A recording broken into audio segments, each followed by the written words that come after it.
In this video, I'm going to show you how to replace the engine air filter on this Ford F-150. Let's get started.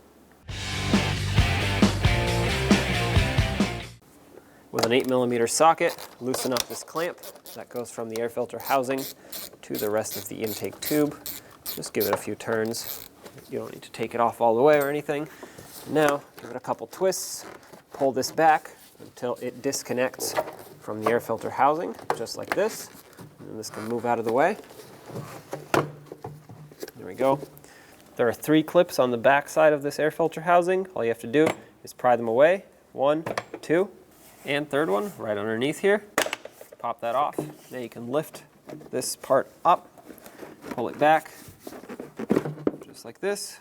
You can flip it over. There's your air filter. Lift it up and out. There you have it. Now if you had your new air filter, you'd put it down with the filter material facing down, but just so you know, it's not a perfect square. You have to actually turn it so that it fits. If you have it the wrong way, it's not going to sit in here.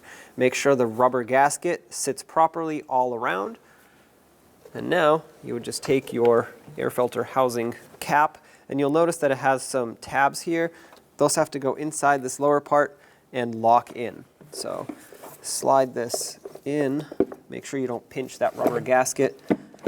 There we go. It has to slide in all the way and then put it down on the back side. Let's lock in the clips. If you can't lock them on easily and it requires a lot of force, that means this isn't seated down all the way and it's most likely pinching and crushing that rubber gasket, in which case you'd want to pull this cap back off the lid, move it aside, check your positioning of the air filter, because it's important that you have it sealed up properly. Otherwise you'll get air leaks, unfiltered air, and that is not what you want. Now let's get the air intake tube back in, slide it over. What's happening?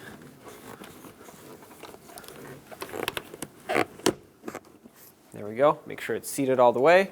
And then grab your 8mm socket, or in this case you can even use a flathead screwdriver, and snug up this clamp. Keep in mind when you tighten these clamps, you don't want to crush them completely. They do strip out, they break easily. Just give it a little snug, make sure this doesn't move around, and this should be sealed perfectly. When only the best will do, demand TRQ. The only company that lets you view before you do.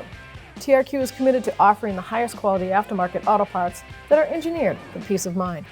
Thanks for using and viewing with TRQ.